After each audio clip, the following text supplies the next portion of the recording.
The lifeless body of a mother and daughter have been found in the Batokop neighborhood, west region of the country.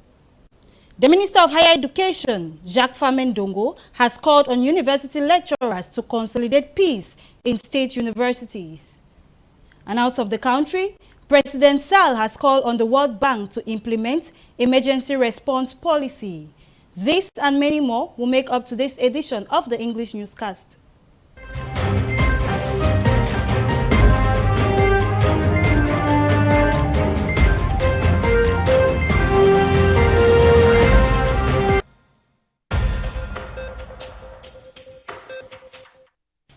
Good evening, ladies and gentlemen, and thanks for joining us on the 5:30 p.m. newscast over LTM TV. We are broadcasting live from our headquarters in the economic capital of Cameroon, Douala. To begin this newscast, a body of a lifeless mother and a daughter has been found in the Batokop neighborhood in Bafoussam, west region of the country. The cause of this death is unknown, while the police are ongoing with investigations. Our reporter, Mwanze Njogyogo, tells us more.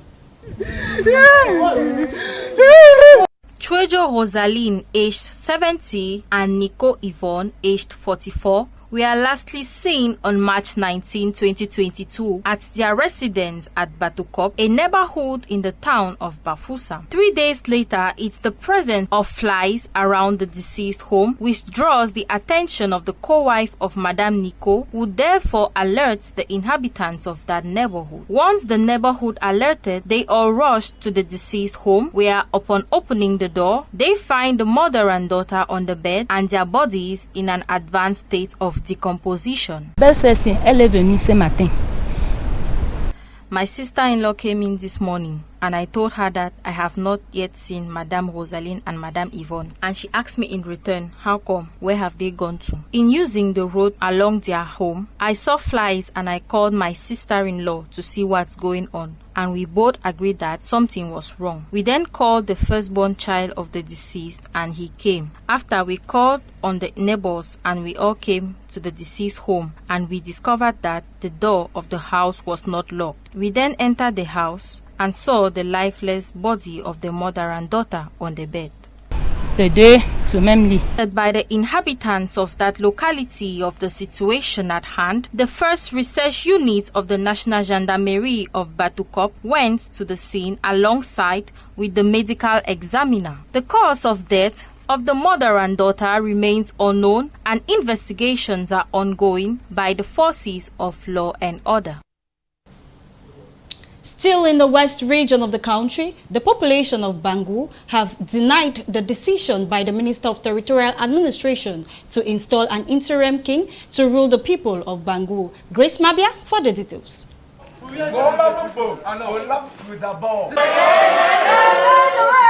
As a method of bringing a definite solution to succession crisis in Bangu, the Minister of Territorial Administration, Paul Atanganji, in a press release, informs the Senior Divisional Officer for the South Plateau Division that Prince Chato Tao Anud, son of late Chief Tao Tu Marcel, will be the new leader for Bangu people for the meantime, which to them, for a period of 4 years, has led the succession of this group. To this effect, the partisans of Prince Ngambo Kemayo Maurice challenged the decision of the minister, and on March 17, 2022, the plan of the Bangu court has been approved and demands the immediate installation of their chief. According to some natives of Bangu who are against the decision taken by the Minister of Territorial Administration, they denounce the aspect of the government appointing kings for them and say it is their sole responsibility to choose a king for themselves. Ici à la chefferie aujourd'hui, c'est parce que we are here today is because we have tolerated for 4 years and waited on the administration to designate the king, and also the interim king is only supposed to rule for some period of time which has passed. That is why we are here. We want the government to stop appointing kings for us. We are the ones in charge of appointing a king to rule us. que le gouvernement nous laisse faire notre travail. Despite all efforts by the divisional officer of Bangu to calm the tension, the Gambo Kamayo Maurice clan refused to understand. However, on January 29, 2019, 14 kings of Bangu reigned for 39 years and 2 hereditary princes were arrested for succeeding. It should be noted that till date, Bangu's population are divided and the hereditary princes follows each initiation into traditional command in each lakam in anticipation of arbitration of the Minister of Territorial Administration, which was done by the correspondent to the divisional officer of the Haut Plateau Division. The Minister of Higher Education, Jacques Famendongo, has called on university lecturers to consolidate peace in state universities. This comes after the announcement of teachers in the university for a strike action. Our reporter, Wanze Elizabeth, once more tells us more. After an announced strike action on June 2nd, 2022 by the National Union of Higher Education Teachers (SINES) about the non-payment of dues for the past years, the boss of the higher education sector, Jacques Famendongo, has made known a press release urging teachers not to go through with the strike action. Equally on the press release, he made known of the fact that the worries tabled by the lecturers will soon be addressed by the state. The issues in question tabled by the university lecturers are the non-payment of modernization research fees, the non-payment of academic debts, such as supervision of dissertation and thesis, participation in defense juries, dissertation and thesis, and vacations. According to reports, the Higher Education Teachers Syndicate (SINES) had previously submitted 2 letters of complaint to the government about their grievances, but until March 18, none of the letters were addressed. The teachers equally made known of the fact that they will only dialogue with the government if the first installment of their research bonus for 2022 is accorded. The Minister of Forestry and Wildlife has made a walking visit to the city of Limbe, southwest region of the country. This is to consolidate the International Forestry Day. Our reporter, Grace Mabia, gives us the details. Considering the importance of forests to humans, the Minister of Forestry and Wildlife, Jules Dorendongo, proceeded a 2-day walking visit to the southwest region as part of activities marking the 2022 edition of International Forest Day under the theme Forest and Sustainable Production and Consumption. During his walking visit, he inaugurated the Interested Conservation Education Center Opposition Hall hosted at the Limbe Botanic Garden, which is a unit for a sustainable management of natural resources put in place by Southwest in order to raise awareness and empower stakeholders on biodiversity conservation and major environmental issues in and around protected areas in the region. According to Jules Dorendongo, this project is one of the most important in the Ministry of Forestry and Wildlife and are making progress in the field based on their objectives, although faced with socio-political situations in the region, which has been an obstacle for collaborators. MENA is one of the most important programs in the Ministry of Forestry and Wildlife. When you look at our objectives, and you compare with the results recorded so far, we think that we are really making a good job on the field.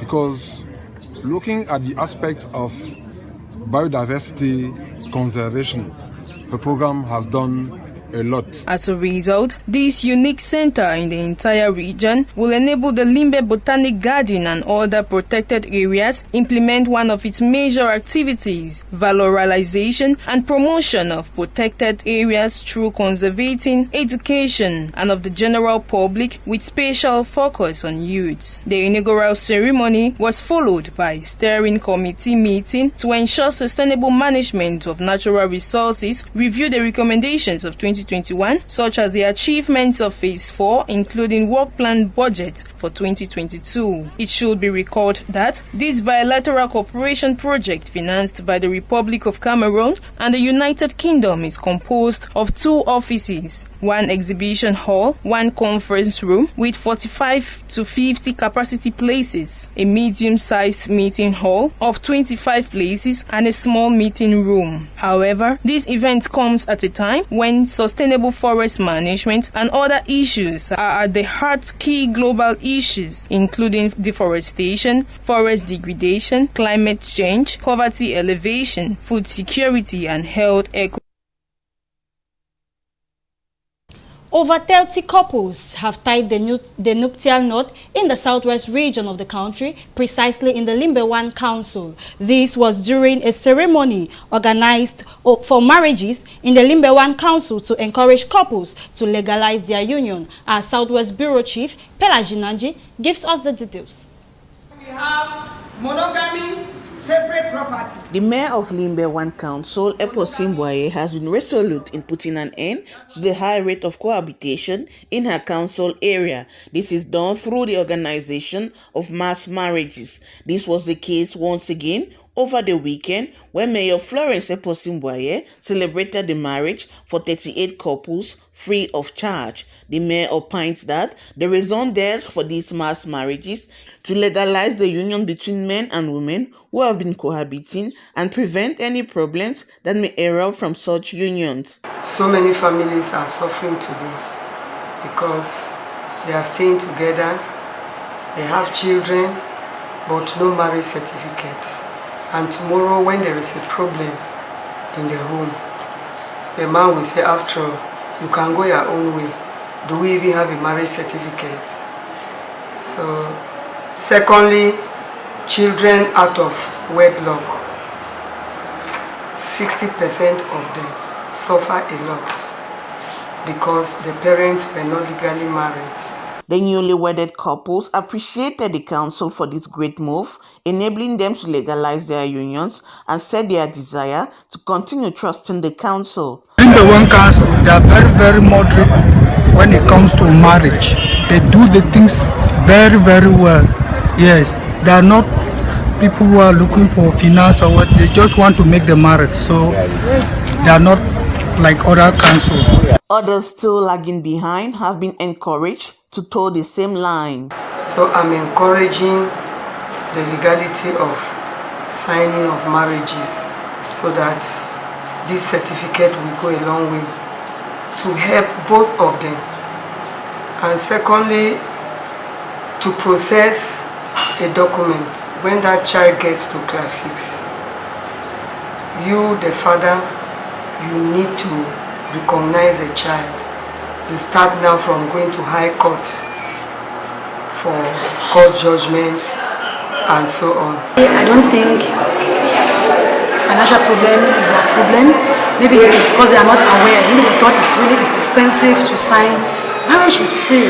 What they pay is just for, they just pay for logistics. The move by the Limbe 1 Council is worth applauding as it has accompanied benefits to reap from for the couples. A 5 hectares cassava plantation has been set up by the Manfe Council in order to alleviate byproducts of cassava of the local population. Our Southwest Bureau Chief, Pelajinanji, once more gives us the details. The population of Manfe will once again in the months ahead witness a boom in the agari production sector as the council has proceeded to set up a 5 hectares of cassava farm. Before the outbreak of the ongoing socio-political crisis, Manfe used to supply gari to several towns in Cameroon and export to neighboring Nigeria.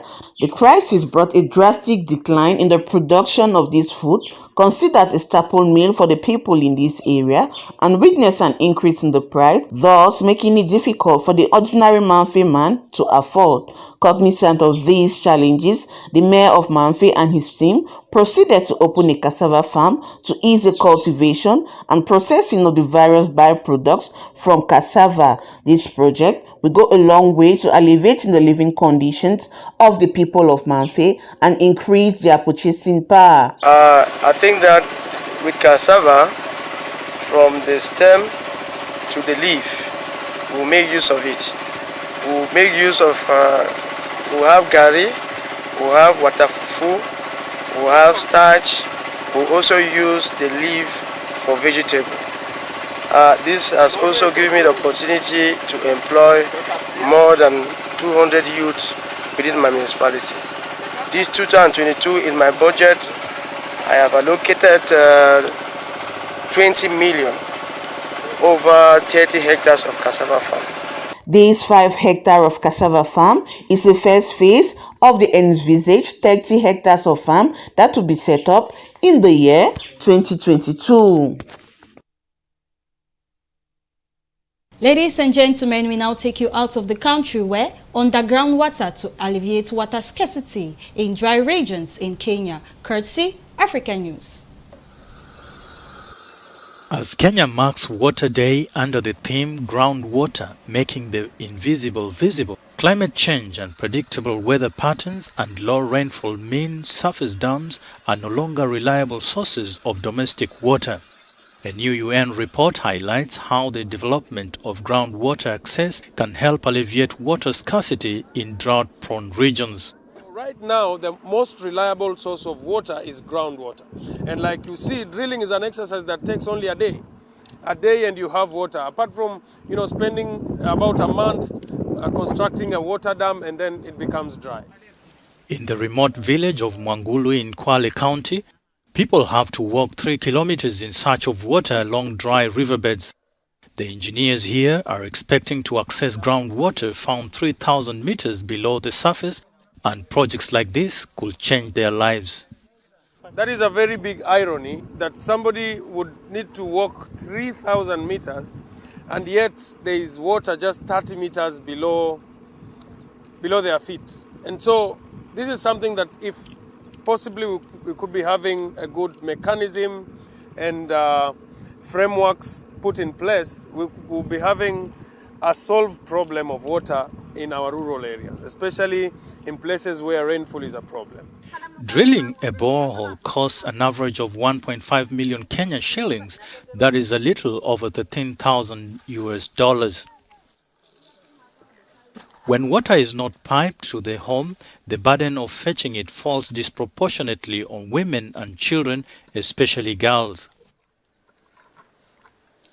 If somebody is spending half of his day on looking for water, then what else can they do? They cannot develop, they cannot go to school. Even children will go to school late. They will not, people will remain in poverty and there's not going to be any development because of one problem of water.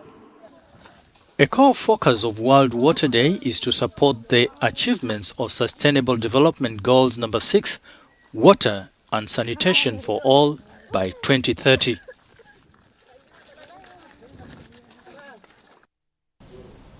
President Sall has called on the World Bank to respond an immediate response policy. Courtesy African News. On Tuesday, international institutions, NGOs and business leaders continued to work on major water and sanitation issues. As the second day of the World Water Forum kicked off in Dakar, President and African Union Chairperson Macky Sall met with World Bank President. The officials discussed challenges to address water crisis, but economic recovery and special schemes for developing countries were per the agenda. I have suggested that the World Bank looks into the possibility of implementing the bank's crisis and emergency response policies. Its purpose is to support countries facing severe economic crisis, natural disasters and food insecurity. Unfortunately, Africa faces a three-dimensional crisis. The situation could not be more serious, so it was essential that this mechanism be implemented. As the leaders touched on the consequences of the Russia-Ukraine conflict on the global economy, Senegalese president reiterated his request that Africa be granted funds through the special drawing rights system. The SDR system is an international reserve asset created by the IMF to supplement its member countries' official reserves. In the Dakar Arena, the World Water Forum celebrated World Water Day, and actors continued to raise awareness among the public on the billions of people living without access to safe water. Ladies and gentlemen, here we draw the curtains of today's edition of the English Newscast. Join Mireille Blanche Boaliki at exactly 7:45 for the news in the French language. And until then, remain tuned to our numerous programs. See you tomorrow. Good night.